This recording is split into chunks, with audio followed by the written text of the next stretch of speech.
Hello and welcome back. So I didn't expect that I would be back so soon, but I just want to say thank you. A huge, huge, huge thank you to everyone who has watched and commented and given feedback on the last video that I did about the timing of the rapture. Can we know? I got so many comments and so much feedback on that video, and I am just completely blessed by it. So thank you guys. I know that it is a significantly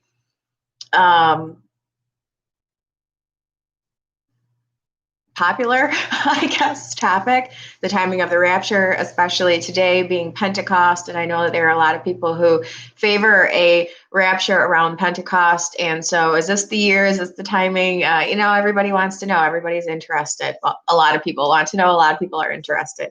So I just really thank you guys for the feedback and the views and everything. So I hope that the questions were answered. I hope that that people got out of that at least something.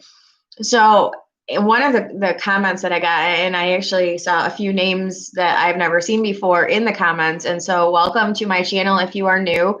And that goes for everyone. Welcome to my channel if you are new, or if you're a new subscriber, or just happening on this because you're studying this kind of topic. I just welcome, thank you to everybody anyway. So I wanted to say that first and foremost. But one of the comments, the questions that I got related to the timing of the two witnesses, and if the information that we are given about them leads us to be able to mark even more time data points, or data points that have corresponding time, like calendar days associated to them. Because in the last video, I talked about Passover, how Passover marks the bookends of the 70th week.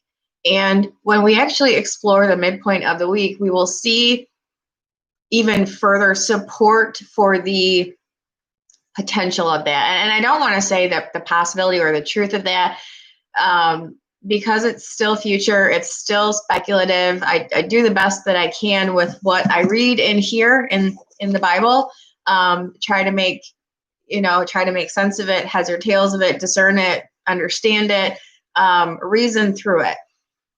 Not on a what do I want to happen type basis, but what does it actually say? And I realize that there are a lot of people out there who want people like me who have channels and talk about this stuff to say the rapture can happen anytime. But if I said that, I would be lying, because I don't believe that it will. One of the first understandings that I came to when I started writing my books, the very first one, The End Times Timeline, A Journey Through the End of Days, it had 5 parts of it.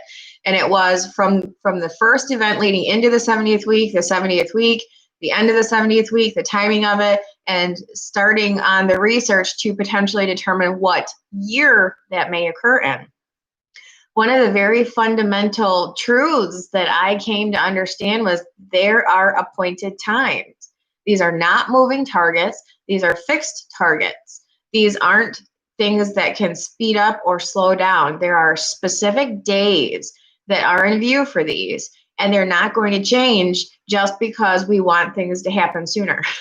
I mean, that's like, you have to take the emotion out of this and just with a logical reasoning, what does the Bible say? The Bible says these are appointed times, specifically the second coming. So then the 70th week is also an appointed time. It's a fixed target. From this date to this date, these will occur and Jesus will return on this date. They're just not moving targets.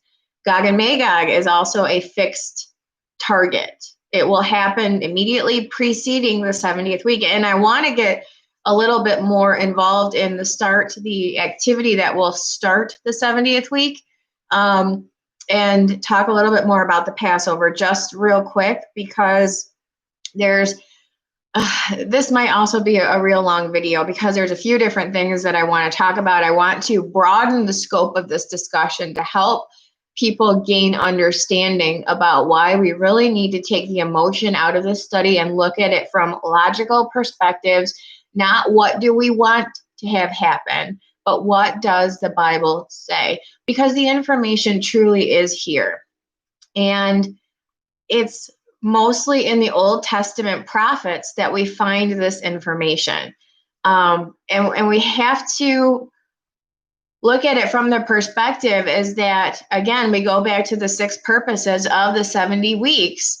And the 5th is to seal up the vision and prophecy. That is a completion of all oral and written prophecy. Well, that means the prophets, the major and minor prophets. So everything that they prophesied about will be completed or fulfilled or brought to a conclusion by the point Jesus is revealed at the second coming, the revelation of Jesus Christ. What everything in this whole book is working up to is the revelation of Jesus Christ and the presentation of the kingdom that he will be bringing with him. And to understand what will be brought to conclusion at this point, you have to study the prophets, the major and minor prophets in the Old Testament. So there are a lot of facts and a lot of data that you will find in studying the prophets and the prophecies and how they will apply and when they will be concluded. So to the start of the 70th week and understanding that these are not moving targets, that these are fixed targets, that these are appointed times from this point to this point, ending on this point, everything has a reason and is very specific for why it will be the way that it will be. And so our job is to use the information that we're given to reasonably and logically understand these things. And again, it's not about what I want or about what somebody else wants. I understand that people want to believe that the rapture can happen anytime, but does the Bible truly support that? Being imminent doesn't mean that it's going to be immediate. Imminent only means that there's nothing that must happen before that. That does not mean that it can happen at any time. And it won't happen at just any time for specific reasons. But that also doesn't mean that I know or anyone else knows specifically when it will happen. So just because we don't know doesn't mean it can happen anytime. And there are reasons why it will not happen at just any time. But again, that doesn't mean that we know specifically. And so there's a lot of guesswork involved. However, it's all based on the second coming, and it's all based on appointed times. And continuing along in the same vein of the bookends, where I discussed in the last video, Revelation 3, where we're left off immediately preceding, because Revelation 4, which again, I will go through in great detail in a video to come in the very near future. But that is the first evidence that we have of the rapture having taken place. Now, it's not evidence of the rapture taking place necessarily. It's evidence that when John gets to the throne room and observes things, he sees that it has taken place by virtue of the fact that he sees the elders, he sees the crowns, he sees the white raiment, and there's representations of who the elders are and things like that.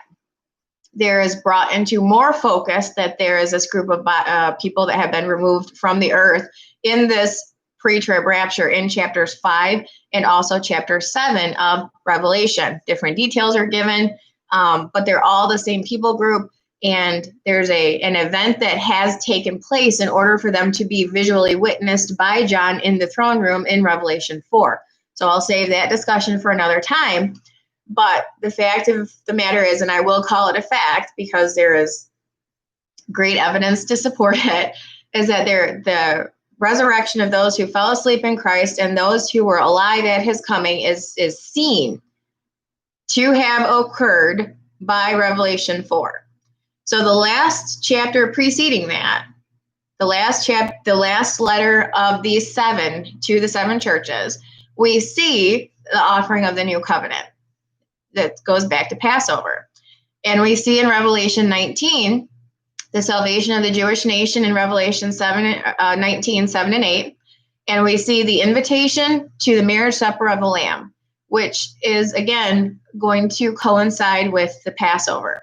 So essentially you have New Covenant directly preceding the rapture, and you have New Covenant, not New Covenant, Passover. You have Passover, a reference to the New Covenant, and Passover directly preceding the evidence that the rapture has occurred. And then you have in Revelation 19, directly preceding the second coming, evidence of the marriage supper of the Lamb about to occur on earth when Jesus comes back and puts an end to all of the wickedness and destroys everyone at Armageddon. In the kingdom, first order of business will be the marriage supper of the Lamb, that everyone that is righteous going into the righteous kingdom will participate in. And that's what Matthew 25 is all about. Specifically, the parable of the 10 virgins, that is a specific reference to an invitation to the marriage supper of the Lamb. And Matthew 24 is the culmination of judgment. So you have judgment on earth, and then directly after that, you have invitations and going into the marriage supper of the Lamb. And then Matthew 25, the rest of the chapter, 14 through the end of it, talk specifically about who goes into the kingdom and who is excluded from the kingdom. So in the kingdom and going, the invitation to attend the marriage supper of the Lamb are synonymous terms because it's a righteous kingdom. So if you're going into it, you will be considered righteous by belief in Jesus, and you will be attending the marriage supper of the Lamb. And that goes for everybody. Through all ages, through all of world history, resurrections will occur, and some will be in glorified bodies, some will not, regardless. Passover is the bookends between those two. Now, I kind of wanted to expand that discussion just a little bit because we need to understand how this factors into the confirmation of the covenant. I didn't focus too much on the actual 70th week, other than to suggest that the beginning and ending points will be the same 7 years apart. By necessity, they must be the same day 7 years apart on a 360-day calendar, which they will revert to in the 70th week. So your beginning day and your ending day are the same. And Passover is the bookends for both of those. Now, how do we further understand this to be the case?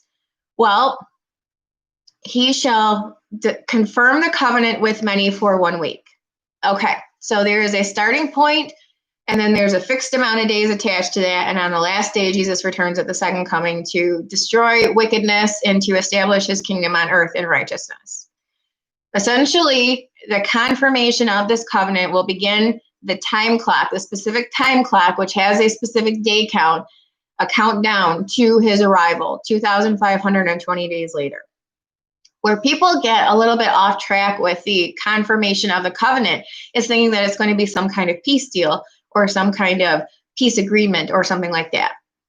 No, what this covenant is a reinstitution of the old covenant, which is why there will be a rebuilt temple, because that's necessary, and a reinstitution of the sacrificial system, because that is necessary under the old covenant law. It's very simple. It's not anything new that hasn't already happened. Ecclesiastes tells us there's nothing new under the sun. The covenant that will be confirmed is a return to the Mosaic law, which they cannot, without a temple, resume with all of the legal things in place. They would have to bypass the law somehow to be able to, they can't. They cannot follow the law without a temple. So they have to rebuild the temple, to reinstitute the sacrificial system, to reinstitute all of the priesthood and all of that stuff. So that is why there will be a rebuilt temple, so that they can properly, in a spirit of the law and letter of the law way, return to the Mosaic law. That is the covenant that will be confirmed. It's not a peace agreement or anything like that. Will they believe themselves to be in an age of peace by virtue of the fact that they believe their Messiah is there?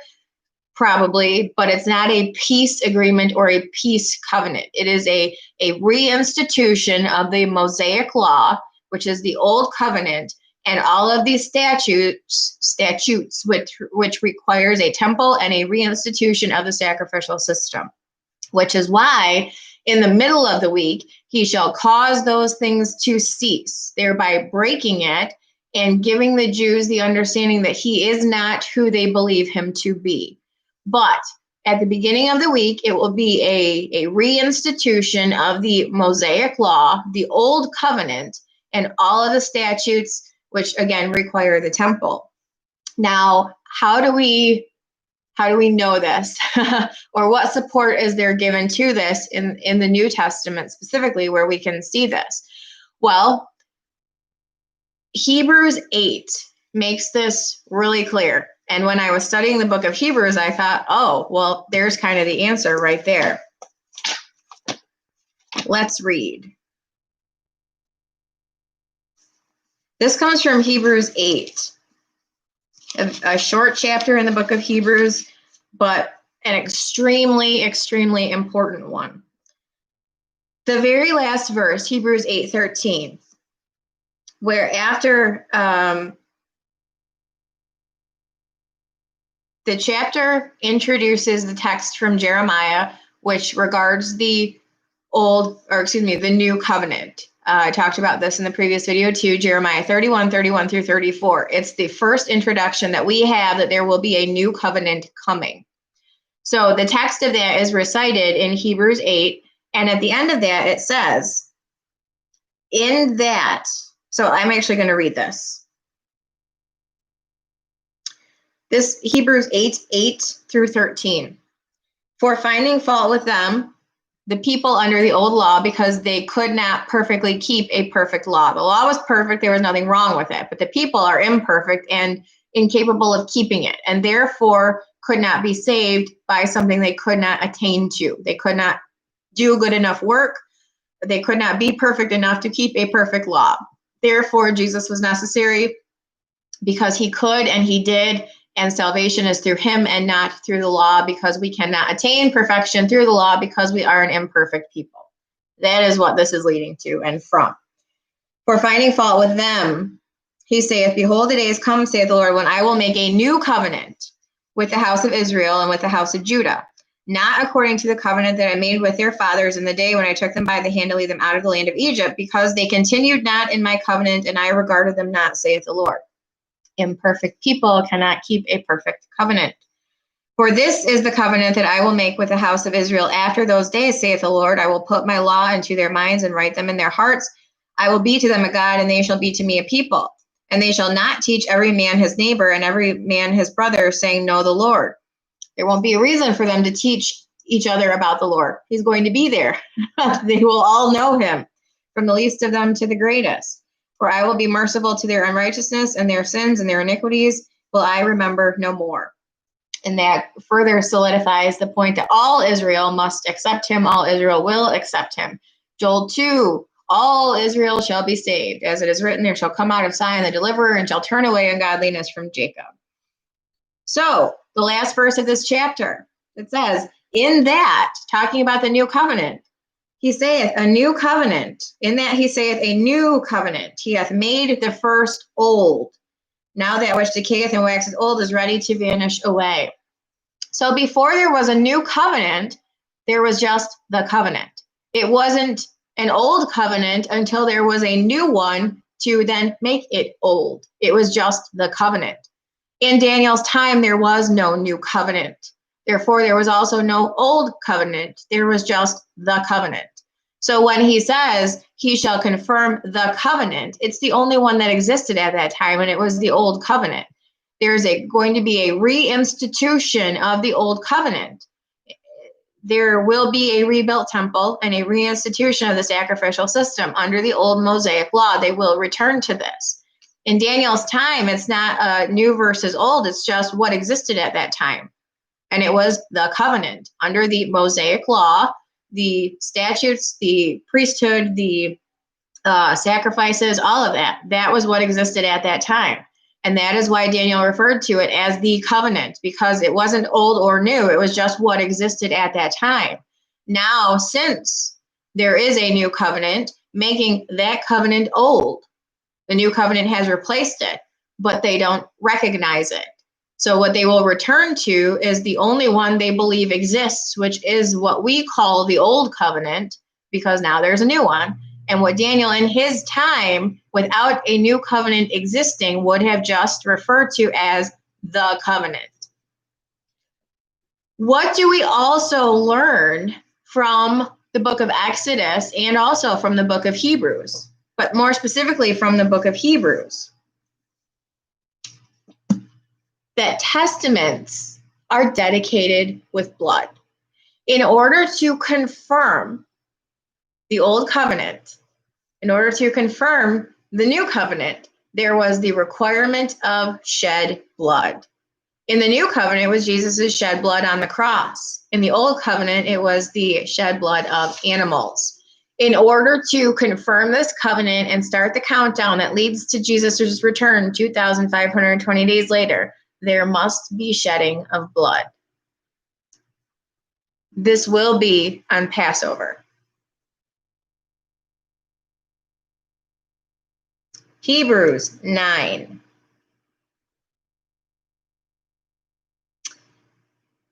I'm going to start in verse 15. This is a contrast between old and new covenant, starting with the new covenant.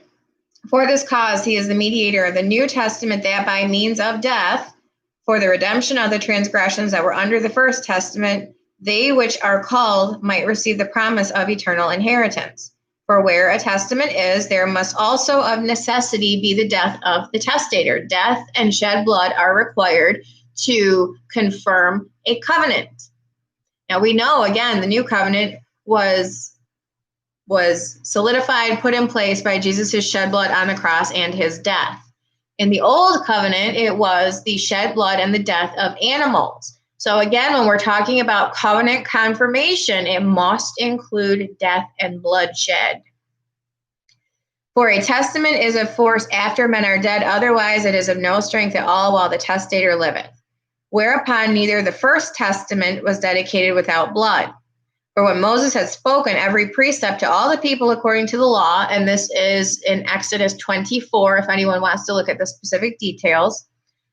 When Moses had spoken every precept to all the people according to the law, he took the blood of calves and goats with water and scarlet wool and hyssop and sprinkled the book and all the people, saying, This is the blood of the testament which God hath enjoined to you. Moreover, he sprinkled with blood both the tabernacle and all the vessels of ministry. And almost all things are by the law purged with blood, and without shedding of blood, there is no remission. So this is more evidence that we have to understand that the beginning of the week is going to require a sacrifice and death and shed blood, because that is how, under the law, covenants are confirmed. And the covenant that they will return to is a reinstitution of the Mosaic law. When you look at Israel right now, what is the one sacrifice that they try to do every single year? Passover sacrifice, the lamb. So that is circumstantial evidence. But when we're talking about the beginning of the week and the ending of the week being on the same day, 7 years apart, and the which day is that going to be? It's going to be Passover. So this brings us to talk of the midpoint of the week. Okay, so if we have two equal halves and we have a 1,260 days on each side, 42 months on each side, time times half time, then what is 3.5 years after Passover? Passover is the 14th day of the month of Nisan. So what do we have after, or what do we have 3.5 years from that? That brings us to the day before the Feast of Tabernacles. What was the Feast of Tabernacles all about? Can we find evidence in the Old Testament or in the New Testament that the Feast of Tabernacles is going to be involved in the midpoint of the week? So let's go to the very beginning of that, where that's introduced. And that's in Leviticus 23 also. Passover begins the seven, it's the first of the seven listed, and Tabernacles is the last of the seven listed. Because the head of the year was changed, and Passover occurs 14 days. It's the first of the feast that occurs in the month of Nisan, Nisan being the head of the year. So on a calendar, that would be first listed because it would occur first within the year. And 6 months later, what do you have? What would be the midpoint of the week? If the beginning of the week is Passover, the midpoint of the week would be marked by the beginning of the Feast of Tabernacles. So what are we told about the Feast of Tabernacles that we can use to look at what we're told specifically in the book of Revelation? Do these things align?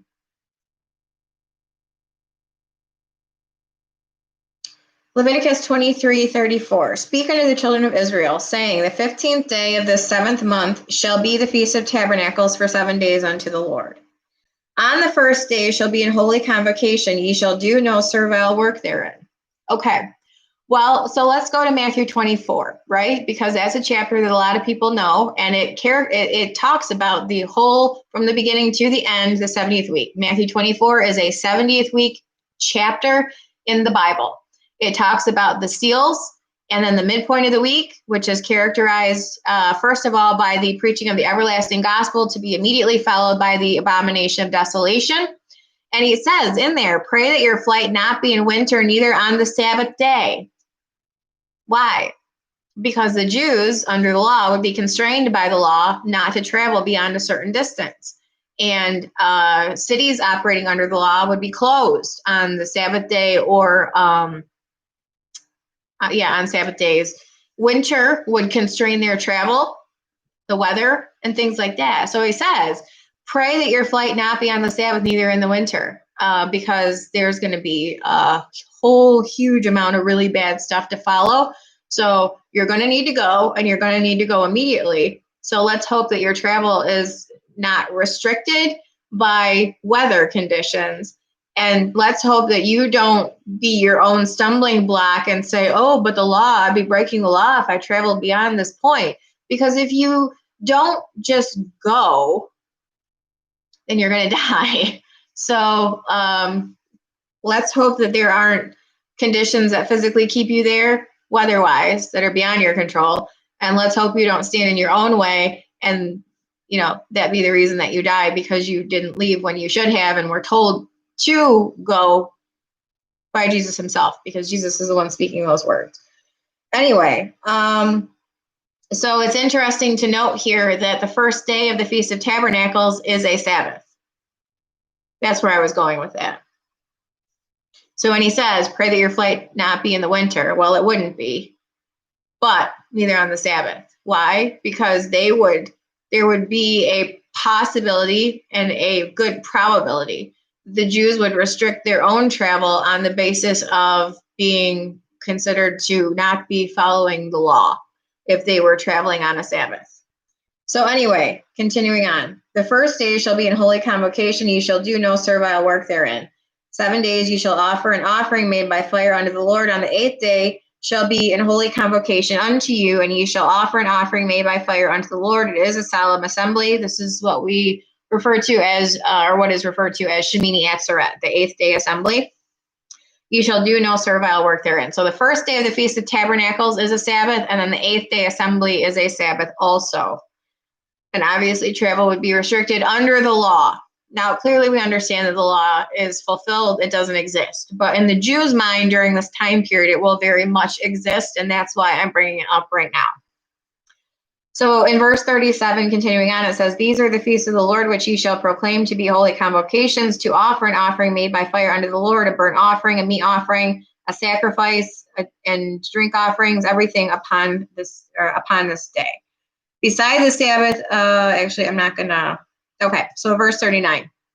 Also in the 15th day of the 7th month, when ye have gathered in the fruit of the land, ye shall keep a feast unto the Lord 7 days. On the first day shall be a Sabbath, and on the 8th day shall be a Sabbath. Ye shall take you on the first day the boughs of goodly trees, branches of palms, and the boughs of thick trees, and willows of the brook, and ye shall rejoice before the Lord your God 7 days.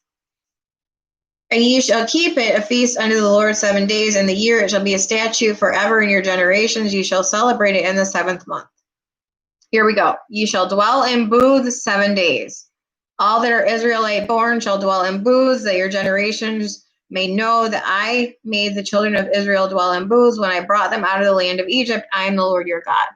So the reason that they do this is to remember the time period where they dwelled in tabernacles or temporary dwellings in the 40 years that they were in the wilderness.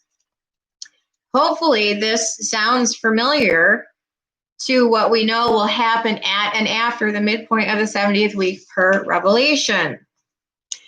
Tabernacles is a remembrance of dwelling in temporary dwellings in the wilderness, in the deserts, which God required of them for 40 years.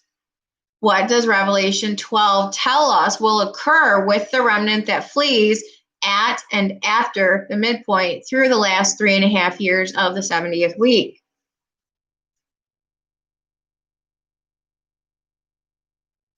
Revelation 12:6, and the woman fled into the wilderness where she hath a place prepared of God that they should feed her there 1,260 days. What did God do for Israel during the 40 years in the wilderness? Manna. He fed her in the wilderness. So this is a direct correlation to what the Feast of Tabernacles remembers.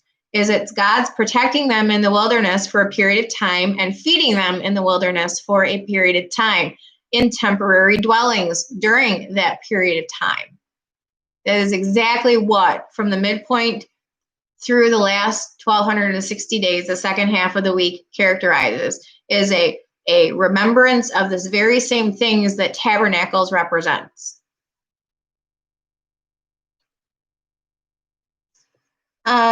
So Revelation 12:6 tells us this, and then further in the chapter, it also tells us this. Verse 14, and to the woman, or Israel, were given 2 wings of a great eagle, that she might fly into the wilderness, into her place where she is nourished for a time, and times, and half a time from the face of the serpent. So, yes, when you understand, or when you look at the beginning and ending of the week as occurring on the same date 7 years apart, looking at Passover as that date, and understanding the sacrificial system and how the confirmation of the covenant and what the covenant is and how that relates, and the understanding that the Jews will come to, and some of the other comments, and I'm sure that I wrote about this, I didn't look in which book to find out where, but yes, we're told in the book of Zechariah that the Jews will look upon him who they pierced. Yes, because that is another reference to them understanding the mistake that their ancestors, their forefathers made relating to the Passover, as they killed him, and they will look upon him who they pierced. Again, yes, another reference to the Passover. So when you look at that as the beginning and the ending point, the midpoint of the week takes you to tabernacles. And Revelation 12 is using imagery that goes back to the Exodus in the wilderness and what happened to them the first time. The book of Hebrews also talks about that too, a little bit. In chapter 4, I want to say, even though it's not completely the same, but talking about the rest, like if that had been the final rest, then David wouldn't have talked about another rest to come, the rest in Christ. A little bit different context, but there's a lot of imagery that goes back to Israel understanding the situation that occurred with their forefathers in the past and looking at that as a representation through Christ of what will happen in the future. So when we're looking at support of, and that's just looking at if it starts here, 3.5 years later puts us here. That's just very basic. Is there evidence in Revelation to support the imagery of tabernacles? Yes, there very much is in Revelation 12, talking about the flight of the remnant, God's protection, that time period, and then that time period in the wilderness specifically goes back to temporary dwellings protected by God, fed by God in booths, which is what the Feast of Tabernacles is all about when you read it in the law part of it in Leviticus 23. Now, the question specifically related to the two witnesses and the time period that they will prophesy, which is the first half of the 70th week, and the gifts that people will give to each other when they are killed out of sheer joy that they are killed. Going to Revelation 11, let's read about that story, because the question that I got was like, is that going to be around Christmas time? Because that's when there's like mass gift giving. No, not necessarily. And tabernacles wouldn't fall around Christmas anyway. But let's read about that and let's look at what we're told in Revelation. And then let's look at what we're told in the Old Testament prophets, which might lend additional support to this. Revelation 11, talking about the two witnesses. I'm going to start in verse 5. If any man will hurt them, fire proceedeth out of their mouth and devoureth their enemies. If any man will hurt them, they must in this manner be killed. These have the power to shut heaven, that it rain not in the days of their prophecy, and have power over waters to turn them to blood, and to smite the earth with all plagues as often as they will.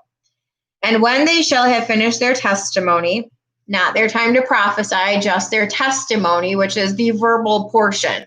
Their time to prophesy also includes the 3.5 days they lay dead in the street and are resurrected in the sight of everyone and ascend up to heaven in the sight of everyone.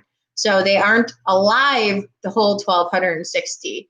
Their time to prophesy includes a time when they will not be alive, that they will, in the sight of everyone, be dead, and in the sight of everyone, rise and stand when the breath of God enters them, and in the sight of everyone, ascend to heaven, because God is the final authority over death, not the beast, and that is what that is showing. So their testimony is 1260 minus 3.5.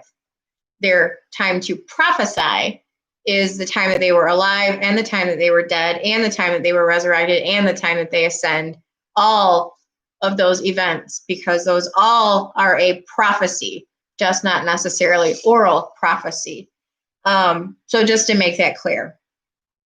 So when they shall have finished their testimony, the verbal part of it, the beast that ascendeth, and that's written in the present tense, which means he ascends at the time he does this, not before and not after, which puts this at the midpoint of the week, or just prior to the midpoint of the week, rather, because we're told he's given power to continue 40 and 2 months. So his ascendeth out of the bottomless pit happens at the time that he is given power to overcome them and kill them. That is 3.5 days before the midpoint of the week, and then he's given power to continue the 42 months associated to the second half of the week. So this is a mid-trib, or just like a few days prior to the mid-trib, exact midpoint of the trib event. So this is the end of the first half. When they shall have finished their testimony, the beast that ascendeth, present tense, out of the bottomless pit, shall make war against them and shall overcome them and kill them. Their dead bodies shall lie in the great city, which spiritually is called Sodom and Egypt, where also our Lord was crucified. So this will be in Jerusalem. And they of the people and kindreds and tongues and nations shall see their dead bodies 3.5 days, and shall not suffer their bodies to be put in graves. And they that dwell upon the earth shall rejoice over them, and shall make merry, and shall send gifts one to another, because these two prophets tormented them that dwelt on the earth. And after 3.5 days, the spirit of life from God entered them, and they stood upon their feet, and great fear fell upon them which saw them. They heard a great voice from heaven, saying unto them, Come up hither. And they ascended up into heaven in a cloud, and their enemies beheld them. The same hour there was a great earthquake, and the 10th part of the city fell, and the earthquake were slain of men 7,000, and the remnant were affrighted and gave glory to God of heaven. The second woe was past, the third woe cometh quickly. So that is the end of the 6th trumpet judgment. And that brings us to the midpoint of the week. The seventh, or the third woe cometh quickly, which is the seventh trumpet judgment. So the question was, will this happen during Christmas? No, it will happen directly before and leading in the days leading up to the Feast of Tabernacles, which would characterize the midpoint of the week. There's even more evidence that the midpoint of the week falls, it would actually be like on the day before the Feast of Tabernacles, and we learn this from the seventh trumpet. All of this that I'm going through is very highly debated, highly disputed. There are so many ideas and thoughts and opinions on this. And there's good reason that all of this is very highly disputed, because it's really, really important. That is specifically why I study the things that I do, because there's a reason why there are so many opinions. Like, if it wasn't important, then people wouldn't talk about it. People talk about it and have opinions because it is so important. So what makes it so important? Like, the timing of this, why is it so important? And why do people have all of these different ideas about when it might happen? Because it's really important. And God, no, he's not the author of confusion. I got specifically related to, because we're going to talk about the Revelation 12, a great sign in heaven, a great wonder in heaven, because that directly corresponds to evidence of the Feast of Tabernacles. And I'll go through that in just a second. But one of the comments that I got on another video where I specifically talked about the Revelation 12, 1-5 thing is God is not the author of confusion. You're right, he's not. So then why are these topics so confused? Why are there so many opinions? Why are there so many people who have differing ideas about what all of this means and when it's all going to happen? Because there's an attempt to confuse it, because it is so important. And that is the reason I study it. Again, if it wasn't so important, then people wouldn't care one way or the other. But because they do so much, well, let's explore, let's investigate. So I'm not going to talk specifically about the two witnesses and the gift-giving time of year and why they would do that, like conjecture about just being happy that these two people tormented them are dead, so they give massive amounts of gifts. In the days leading up to the end of that first 1,260 days. As far as the motivations for why people give gifts, could be out of sheer joy or happiness, not necessarily related to a specific day. However, at the end of that period of time, they lay dead in the street. They're resurrected in front of everyone and ascend in front of everyone. And there's a great earthquake. A tenth of the city falls. The second woe is past. Behold, the third woe cometh quickly. The third woe is linked to the midpoint of the week, which again would put us at the day before or the day of the beginning of the Feast of Tabernacles, probably the day before, because again, Passover is on Nisan 14. So 3.5 years later would take us to the 14th day of Tishri, which is the day before the Feast of Tabernacles. So why is the feast, and then obviously the last 1,260 days where the remnant is in the wilderness, saved, being fed, being protected, dwelling in temporary dwellings.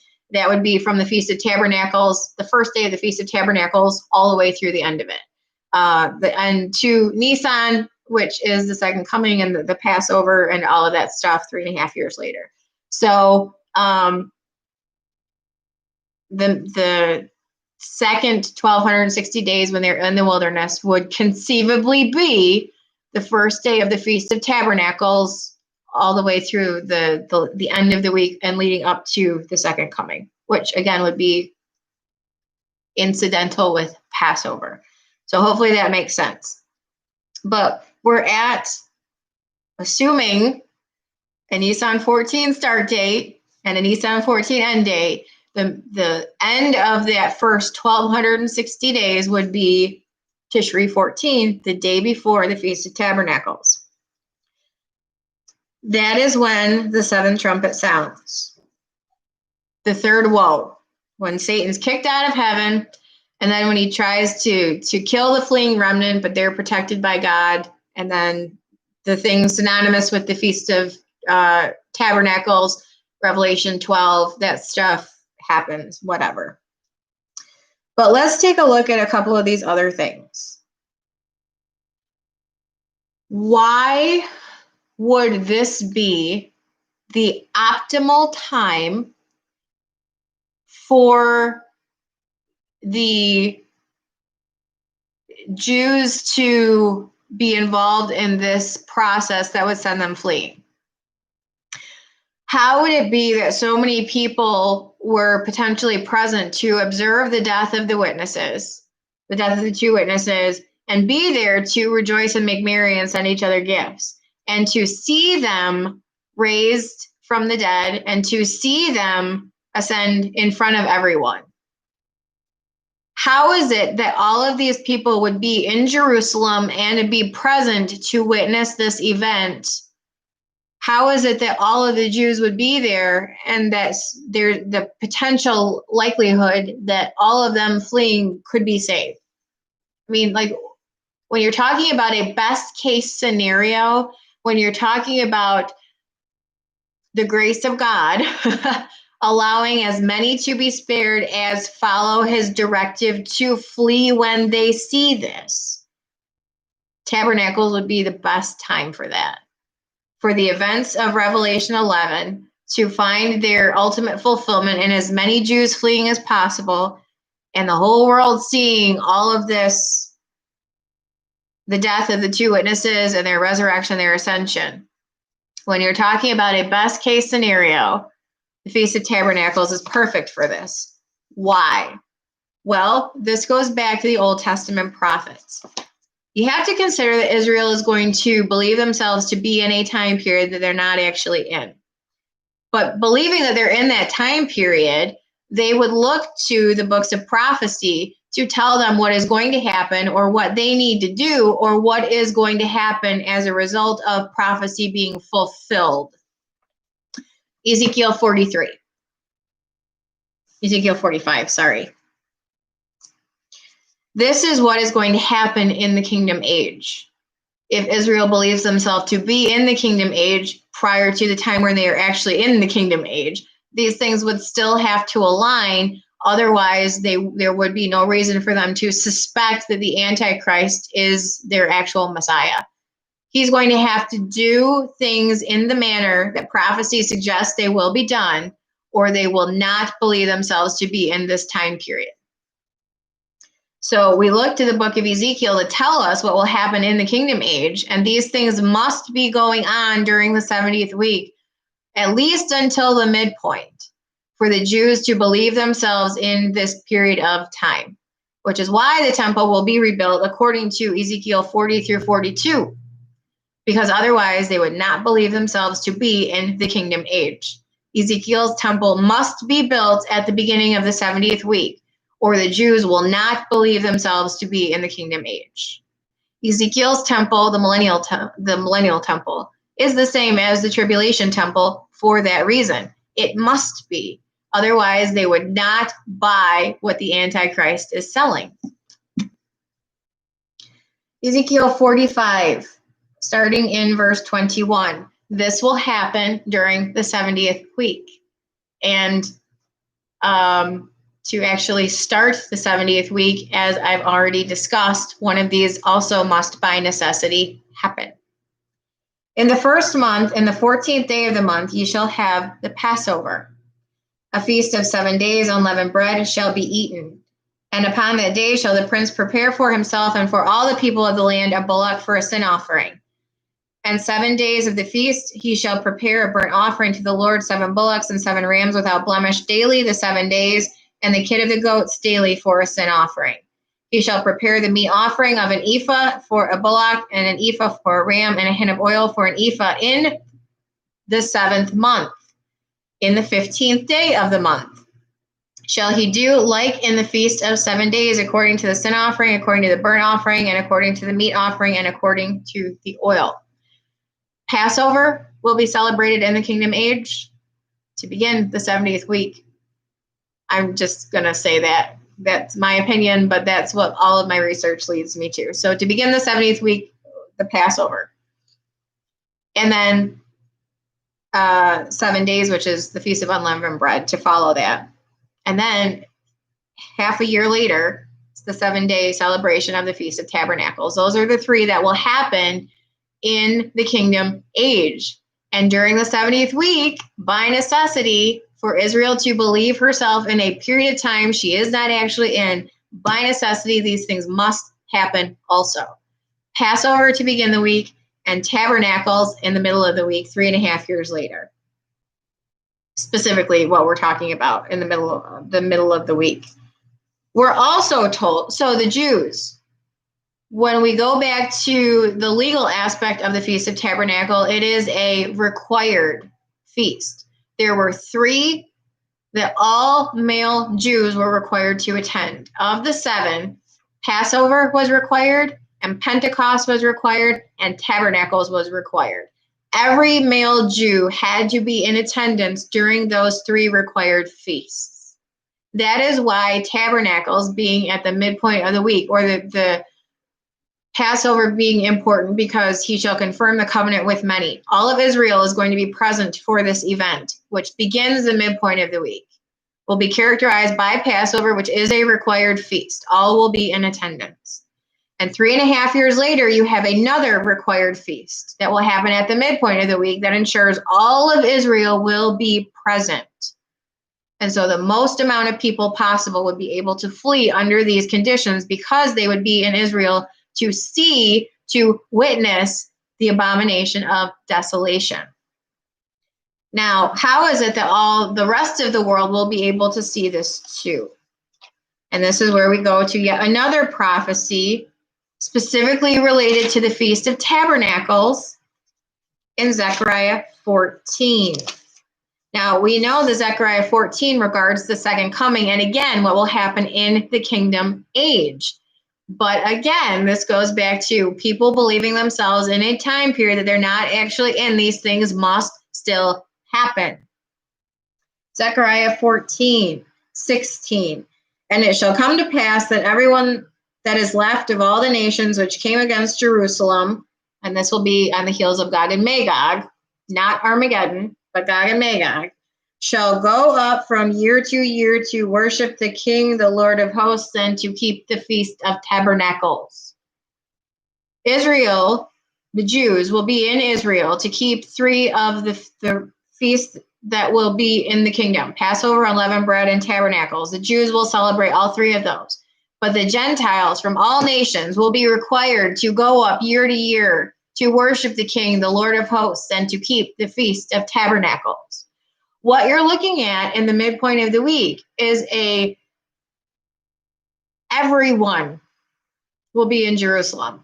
If they are, according to the law, which we know will cease to exist at the midpoint of the week, but everyone will be in Jerusalem, because the Gentiles are commanded to be there in Zechariah 14, and the Jews are commanded to be there in Ezekiel 45.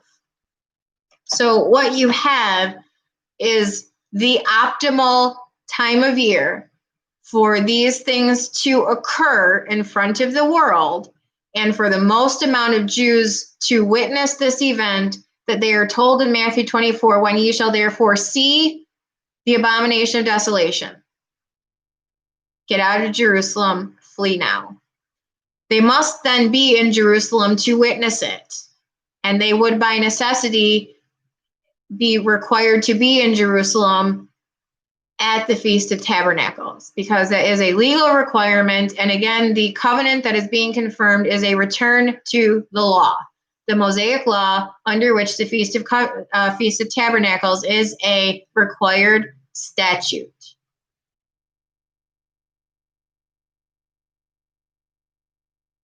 This is also when we kind of need to understand the Revelation 12 sign and what that represents. I don't want to get too in depth with this or take too long to go through it, because I've already been here for 54 minutes. But this is why all of these September 2017 ideas are so far off. No, God is not the author of confusion, but there is a reason why this topic is so confused, because it is so important. The 7th trumpet characterizes the midpoint of the 70th week. And this happens immediately after the two witnesses ascend in front of everyone. The second woe is past, which that is the conclusion. Well, the earthquake that follows that is the conclusion of the sixth trumpet. The seventh woe comes quickly. Or excuse me, the seventh trumpet, the third woe comes quickly. The first introduction that we have to the seventh trumpet comes in Revelation 10.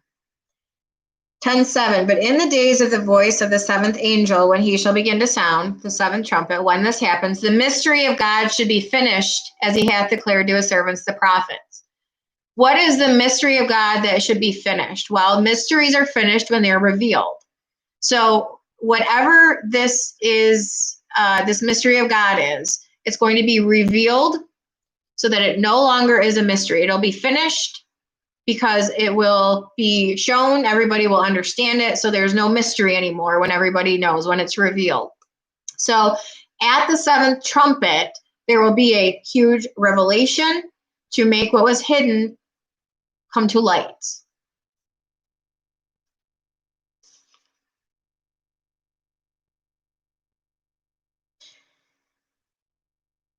In conjunction with the revelation of this huge thing that everybody is going to see, we have also in Revelation 11, we are told the following of the events of the seventh trumpet.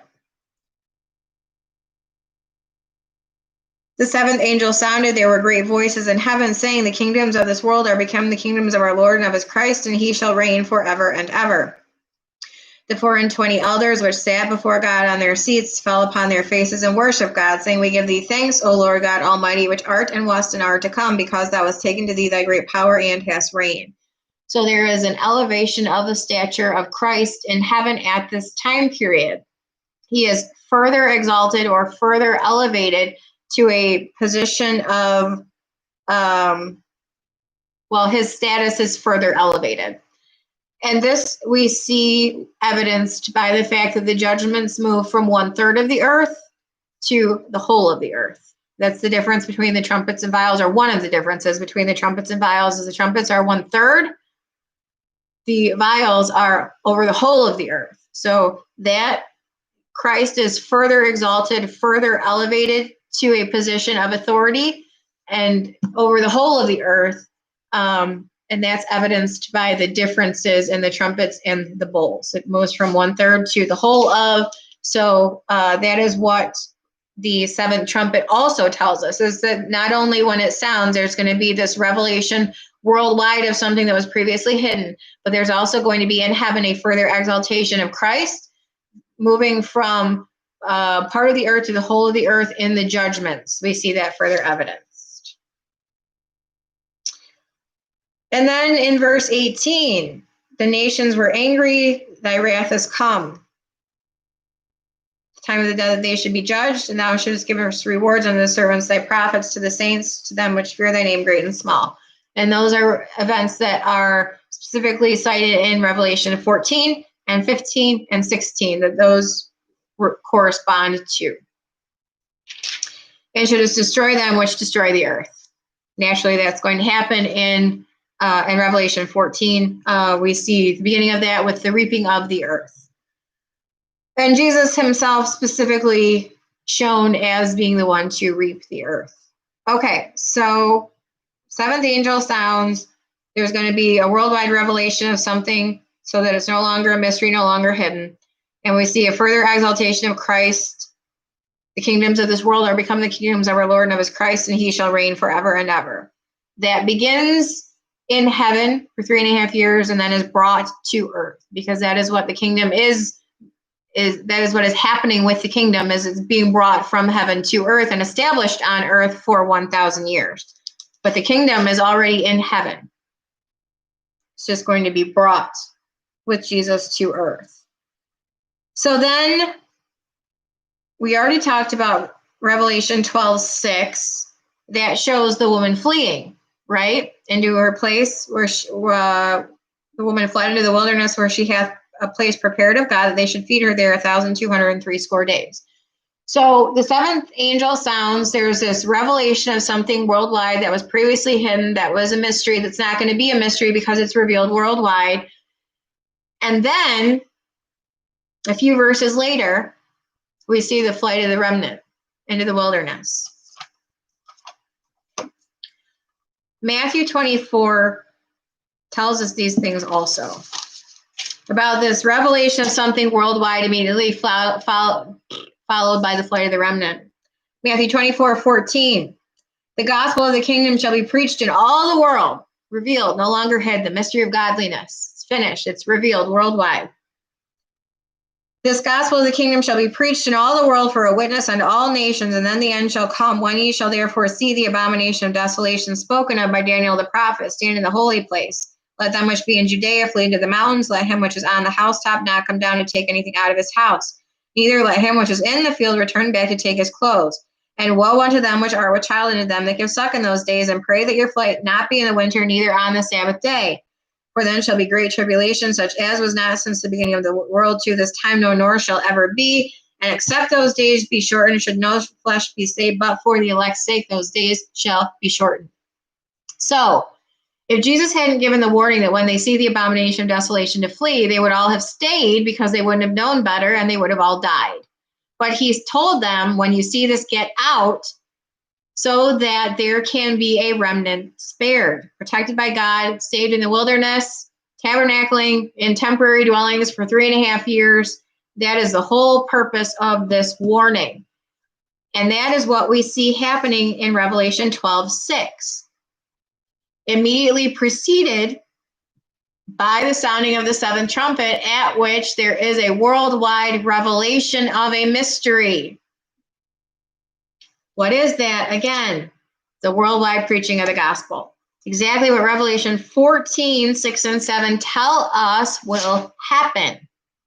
And I saw another angel fly in the midst of heaven, having the everlasting gospel to preach unto them that dwell on the earth, to every nation and kindred and tongue and people. It's a worldwide revelation. And it is going to happen in the days of the seventh angel, when he shall begin to sound. The mystery of God shall be finished, revealed, as he had declared to his servants, the prophets. It will no longer be a mystery, because it will be revealed worldwide, and it will happen directly before the flight of the remnant. So he's going to preach this, the everlasting gospel, the angel flying through the midst of heaven, saying with a loud voice, fear God and give glory to him, for the hour of his judgment is come, and worship him that made heaven, the earth, and the sea, and the fountains of waters. So how does Revelation 12, because the sounding of the seventh trumpet happens, it's previewed in Revelation 10:7, saying when it sounds, this is going to happen, a worldwide revelation. And then we actually see the sounding of it in Revelation 11:18 through the end of the chapter. We're told there's a few things that are going to happen, one of which is a further exaltation of Christ to a position of authority. The kingdoms of this world are become the kingdoms of our Lord and of his Christ. So he's going to move from judging the world in part to judging the world in whole. And he is actually going to be the one reaping the earth. And we see him in Revelation 14 doing so with a crown on his head. So that is what we see in heaven, is there's a transition of power, and the Lord is taking more power to himself in order to judge the whole of the earth. And there is the revelation of the mystery of God, or the worldwide preaching of the gospel by the angel flying in the midst of the heavens, saying, fear God and give glory to him, for the hour of his judgment has come, and worship him that made heaven, the earth, the sea, and the fountains of waters. Everyone is going to know. Mystery revealed, finished. At the seventh trumpet, when the angel says, worship God. Because the alternative to worshiping Jesus, the creator, is deference to the Antichrist. So there must be a firm boundary drawn, a revelation saying, worship Jesus, because the alternative is to worship the beast. And we know from Revelation 13 what the ramifications are for those who choose to worship the beast, and that is eternal damnation. So the angel must reveal the gospel worldwide to everyone and tell them, worship, fear God, and give glory to him, because the alternative of not doing so is eternal damnation. So that revelation comes, and then we see the flight afterwards, which means after the revelation of the mystery of godliness, then the abomination of desolation happens, and then the flight of the remnant. The abomination of desolation is a reactionary event to the preaching of the worldwide gospel. Fear God and give glory to him, for the hour of his judgment is come. And worship him that made heaven, the earth, and the sea, and the fountains of water. The reactionary event to that is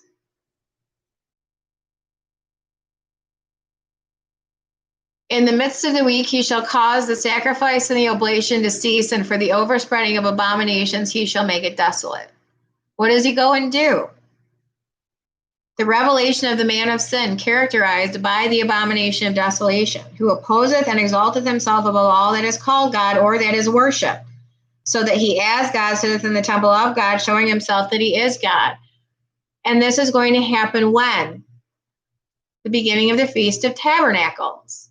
And what are we told in Zechariah that they do at the Feast of Tabernacles? That all who are left of the nations go to Jerusalem to worship the King, the Lord of hosts, and to keep the Feast of Tabernacles. And so, in answer to the preaching of the worldwide gospel, which is fear God and give glory to him, worship him, what does the beast do? Who opposeth and exalteth himself above all that is called God. The angel says, fear God and give glory to him. What does the Antichrist do in response? He goes and plants himself in the temple, sitting on the throne in the temple, and declares himself to be above all that the angel just said worship. Who opposeth and exalteth himself above all that is called God or that is worshipped, so that he as God sitteth in the temple of God, showing himself that he is God. And when you go back to the Old Testament prophets, Daniel specifically, Daniel 11, it's in Daniel 9, part of the 70 weeks prophecy. It's also in Daniel 11.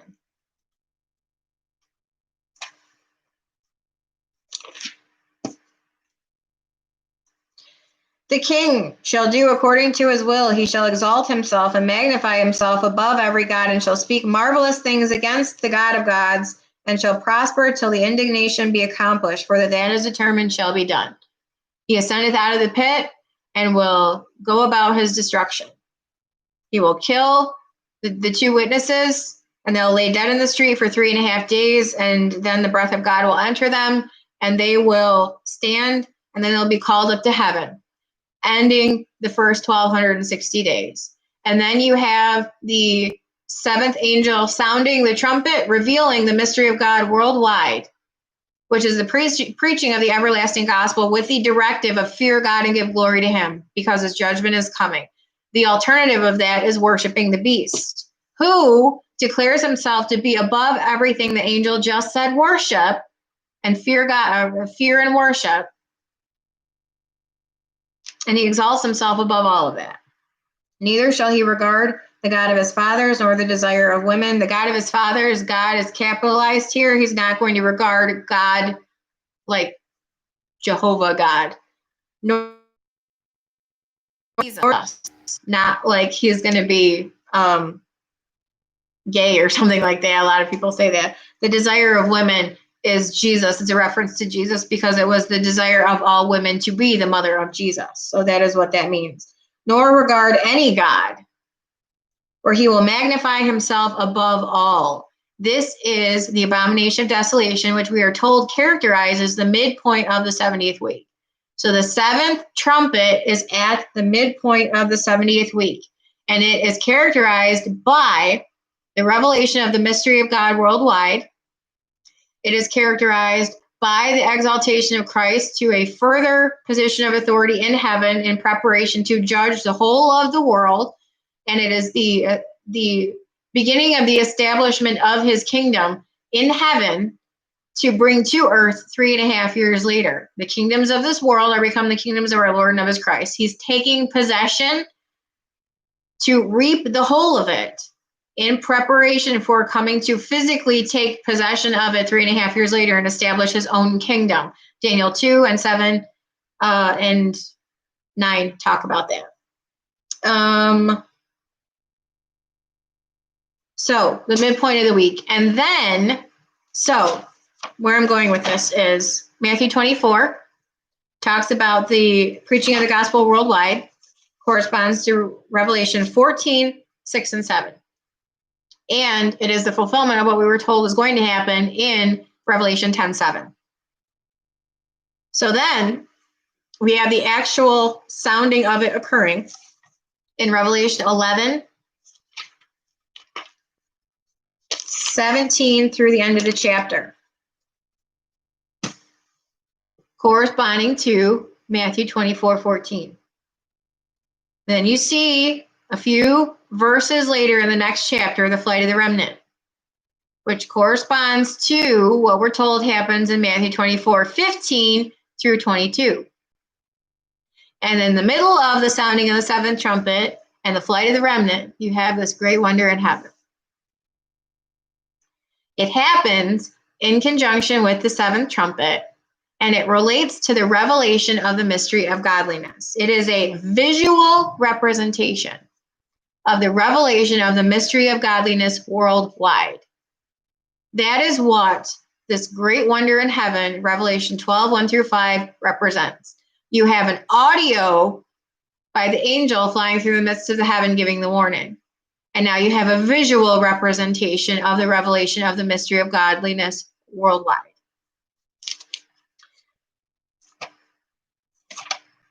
First Timothy 3:16 gives us a point by point of what will be revealed in conjunction with the revelation of the mystery of God.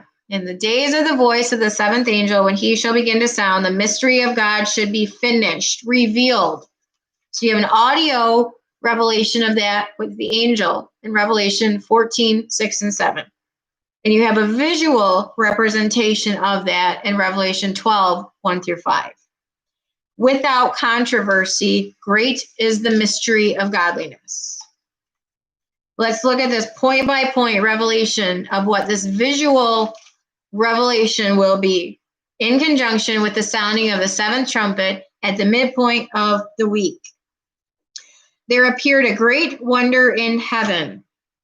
Without controversy, great is the mystery of godliness.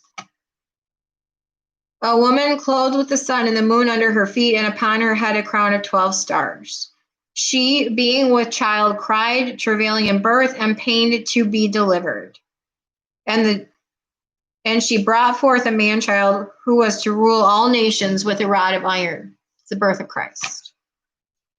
Without controversy, great is the mystery of godliness. God was manifest in the flesh, justified in the spirit. The very first thing that great wonder in heaven visually represents is the birth of Christ. And that is the first point of the mystery of godliness. God was manifest in the flesh, justified in the spirit. So we go to the next verse, Revelation 12. That was Revelation 12, 1 and 2, and the first part of 5. Now we go to Revelation 12, 3. And there appeared another wonder in heaven, and behold, a great red dragon having 7 heads and 10 horns and 7 crowns upon his head. Verse 4, and his tail drew the third part of stars of heaven, which are synonymous with angels, the angels that fell with him. And the dragon stood before the woman, which was ready to be delivered, for to devour her child as soon as it was born. Next points of the mystery of godliness. After he was manifest in the flesh, justified in the spirit. Next, he was seen of angels. Now, what are the other points that we were told about correspond to the revelation of the mystery of God? It's the audio representation, which was previewed in Revelation 10:7 and fulfilled in Revelation 14, 6, and 7, synonymous with Matthew 24, 14. The gospel of the kingdom shall be preached as a witness to all nations, and then the end shall come.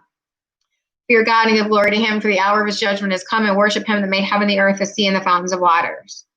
But who was that preached to? All nations. And I saw another angel fly in the midst of heaven, having the everlasting gospel to preach unto them that dwell on the earth, to every nation and kindred and tongue and people.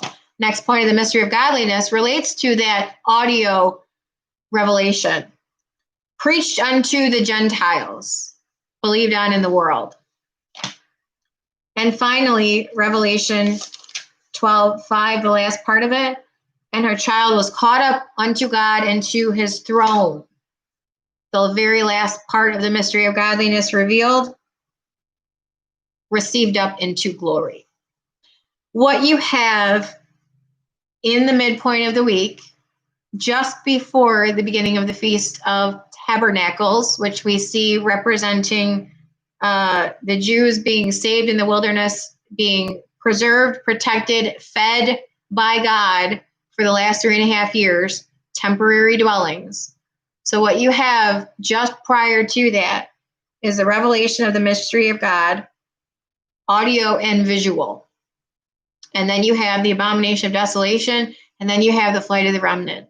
And this is like going to be the day before the Feast of Tabernacles, and then the second half of the 70th week would begin on the first day of the Feast of Tabernacles and continue through 3.5 years later, the Passover, which is going to be synonymous with the marriage supper of the Lamb. But there's another layer on this with regard to the Feast of Tabernacles, and that is that the revelation of the mystery of godliness, which is going to happen presumably the day before the Feast of Tabernacles. The very first facet of this is the birth of Christ. God was manifest in the flesh, justified in the spirit. And that's exactly what the visual representation of Revelation 12:1-5 begins with, the birth of Christ. When was Christ born? The first day of the Feast of Tabernacles. This goes to a prophecy in Haggai 2. Also in the book of John, where it says the word became flesh and dwelt or tabernacled among us. We beheld his glory, glories of the only begotten of the Father, full of grace and truth. Haggai, where are you? And I will end with this, the prophecy in Haggai 2.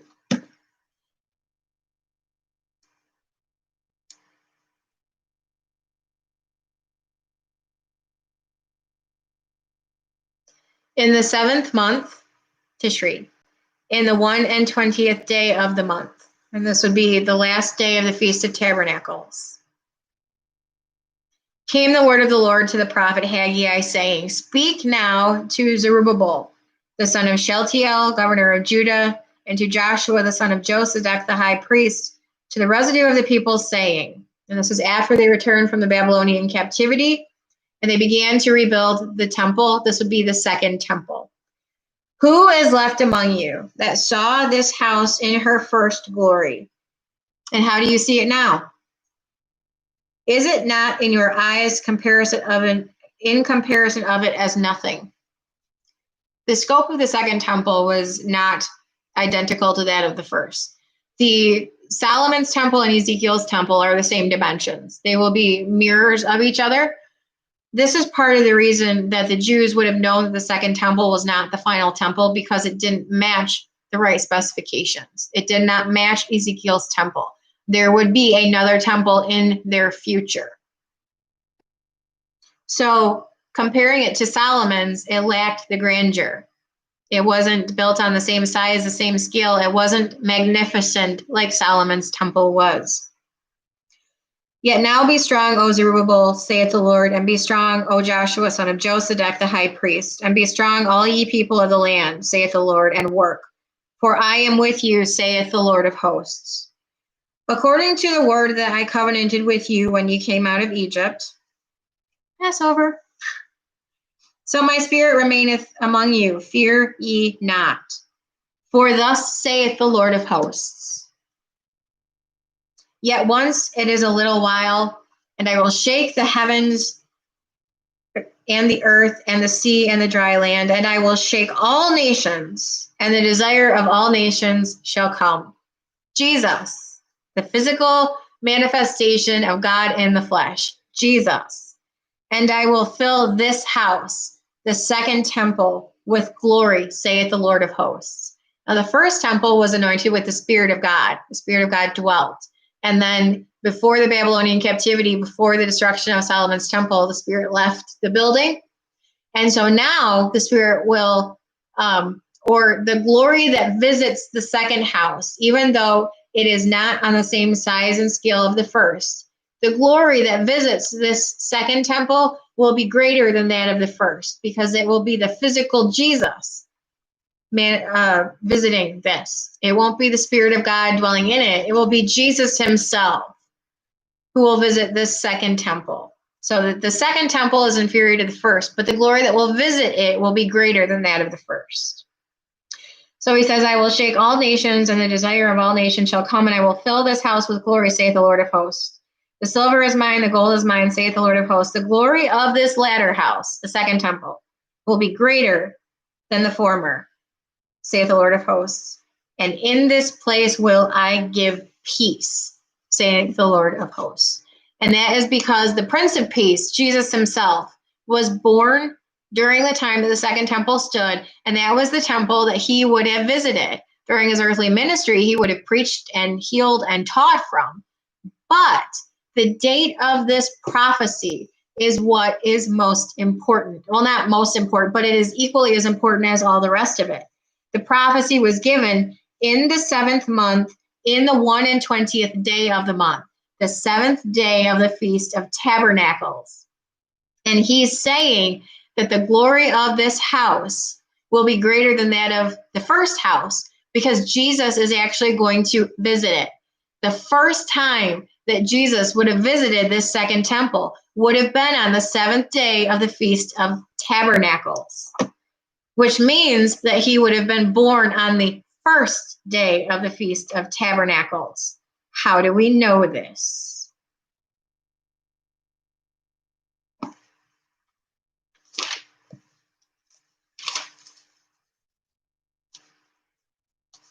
Please hold.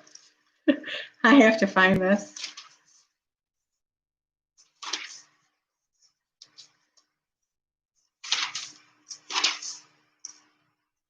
And I might have to look this up because I don't know what chapter it is in Leviticus offhand. But there is a reason why this prophecy was given for the first day of the Feast of Tabernacles, or 7th day of the Feast of Tabernacles, because after 7 days,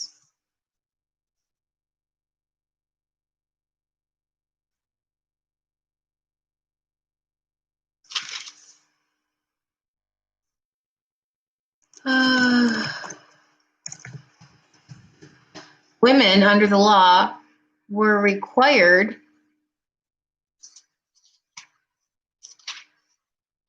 Leviticus 12. Leviticus 12:1. The Lord spake unto Moses, saying, Speak unto the children of Israel, saying, If a woman have conceived seed and born a male child, she shall be unclean 7 days according to the days of the separation for her infirmity. She shall be unclean. In the 8th day, the skin of the flesh of his foreskin shall be circumcised. She shall continue in, yeah, okay. So that's what that's saying is anytime a woman under the law bore a male child, she would be declared unclean for 7 days. And the process of being declared clean would have involved her having to go to the temple and by the priest be declared clean. So this prophecy in Haggai was given on the 7th day of the Feast of Tabernacles, or more specifically for the 7th day of the Feast of Tabernacles, because if he was born on the first day, since he was born on the first day, the Word became flesh and tabernacled among us. The Feast of Tabernacles pointing to the actual birth of the incarnated God and man who is Jesus Christ, because the law having a shadow of good things to come, a shadow representing the body of Christ. Let no man therefore judge you in meat or in drink or in respect of an holy day or of the new moon or of the Sabbath days. They are a shadow of things to come, but the body is of Christ. So the first feast pointing to the body of Christ, the incarnation of the Savior, was the Feast of Tabernacles. That was his birth. He was born on the first day, And that prophecy in Haggai 2 points to the first visitation that he would have made to the temple with his mother would have been on the 7th day after his birth, to be declared clean after childbirth. And he would have been circumcised on the 8th day. And that is why the Feast of Tabernacles is important. So the whole purpose of this video and the last one was to show that there are indeed markers that point to the beginning and the ending of the week, and also the midpoint of the week. Not specifically to the witnesses, which was what the question asked, but are there time periods that we can point to as showing when these things will happen? Not the year specifically, although that's another potential research topic, whatever. But can we say that the beginning of the week will happen on this date? Probably. And the end of the week will happen on the same date 7 years later? Yes, probably. And can you substantiate that further with the events that characterize the midpoint? Yes, probably. People are free to agree or disagree, and that is perfectly fine. But when you are looking at this, do the Old Testament prophecies support this? And they would have to, because again, you're looking at people believing that they're in a time period that they will not be in. The prophecies must be full. They can't be fulfilled because they're going to be fulfilled by Christ, but they would have to be at least in parallel to that. Otherwise, the legal scholars are going to look at this and say, but that's not what the law says is going to happen. That's not what the prophets say is going to happen. And they wouldn't buy it. In order for them to buy it, it must be believable, which means that it must match what is written.